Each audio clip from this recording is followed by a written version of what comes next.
আত্মসম্মান রক্ষার জন্য, নিজের গায়রত বাঁচানোর জন্য, নিজের গুনাহ থেকে হেফাজতের জন্য আপনি বিয়ে শাদীকে একবারে তামাশার পর্যায়ে নিয়ে গেছেন। ইসলাম কোনো ফাজলামির বিধান নয়। তো বাজার দেওয়ার কি আছে? এত বাজার দেওয়ার কি আছে? আপনার প্রয়োজন হয়েছে আপনি নিজে নিজে বিয়ে করে আপনার মতো করে আপনি থেকে দেন। এটাকে বাজার দিয়েছেন কি জন্য? চরিত্র রক্ষার জন্য বিয়ে করা কি ইসলামী আকীদার সাথে যায়? বর্তমান বাংলাদেশে দ্বিতীয় বিয়ে নিয়ে অনেক কথা হচ্ছে। দয়া করে এ বিষয়ে কিছু কথা বলবেন।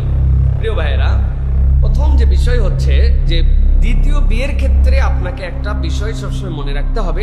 দ্বিতীয় নয়, দ্বিতীয়, তৃতীয়, চতুর্থ আল্লাহ রাব্বুল আলামিন পুরুষের জন্য যেটা বৈধ করেছেন, এক্ষেত্রে আপনাকে মনে রাখতে হবে যে এই বিয়ে যেটা আপনার আমার জন্য আমরা বলতেছি, এই বিয়ে সুন্নাত এবং এটা জায়েদা, এটা কোনো ওয়াজিব নয়, অথবা এটা কোনো আপনার জন্য উৎসাহ ব্যঞ্জক আমল নয়। এটা আপনার প্রাইম টাস্কে মনে রাখতে হবে। 2 নম্বর কথা, চরিত্র রক্ষার জন্য দ্বিতীয় বিয়ে, এই টার্ম, এই কথাটাই হচ্ছে ইসলামের সাথে একটা সাংঘর্ষিক কথা এবং ইসলামকে উপহাসের পাত্র বানানোর কথা। বলবেন কিভাবে? আল্লাহ রাব্বুল আলামিন রাসূলুল্লাহ সাল্লাল্লাহু আলাইহি ওয়াসাল্লামকে যে বিধান দিয়েছেন, বিয়ে করো, বিয়ে যদি করতে না পারো ধৈর্য ধরো, ধৈর্য ধরার ক্ষেত্রে আল্লাহ রাব্বুল আলামিন বিধান দিয়েছেন তুমি তাহলে রোজা রাখো। তাহলে বিবাহ বহির্ভূত অবস্থাতেই কোনো ব্যক্তির চরিত্র হেফাজতের জন্য আল্লাহ রাব্বুল আলামিন এই বিধান দিয়েছেন। আর আপনার একজন স্ত্রী আছেন, থাকা অবস্থাতে আপনি আবার কি দুশ্চরিত্র হচ্ছেন যে যেই কারণে আপনাকে আবার বিয়ে করতে হচ্ছে? মানে আপনার এই চরিত্রের লেভেলটা কি?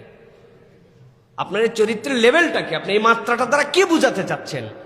3 নম্বর কথা যেটা, সেটা হচ্ছে আল্লাহ রাব্বুল আলামিন কোরআনুল কারীমের মধ্যে খুব সূক্ষ্ম টার্ম ব্যবহার করেছেন, খুব ভয়ঙ্কর কথা। আল্লাহ বলছেন ফানকিহু মা তাবা লাকুম মিনান নিসাই মাসনা ওয়া সুলাসা ওয়া রুবা ফাইন খিফতুম আল্লা তা'দিলু ফাওয়াহিদাতুম।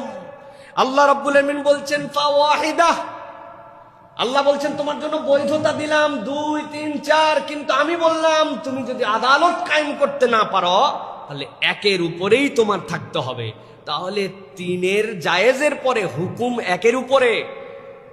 মুহাদ্দিসিনে কেরাম, মুফাসসিরিনে কেরাম এটার ব্যাখ্যা করেছেন। তারা বলেছেন যে এই যে আদালত, এই যে ইনসাফ, এটা কিসের উপরে হবে? 3টা জিনিসের উপরে হবে।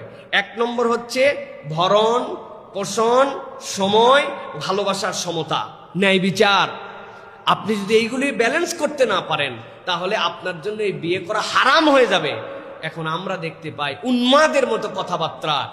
1 বিয়ে কম তাকওয়া, 2 বিয়ে ডবল তাকওয়া, 3 বিয়ে 3 তাকওয়া। কোথাতে পাইছেন এটা? ইসলামের বিধান নিয়ে কথা বলার সময় আপনাকে হুঁশ জ্ঞান করে কথা বলতে হবে। হ্যাঁ, ইসলামের দ্বিতীয় বিয়ে বৈধ, এইটা নিয়ে যদি কেউ কথা বলে তাহলে তার ঈমান চলে যাবে। আল্লাহ যা হালাল করেছেন আপনি হারাম করতে পারেন।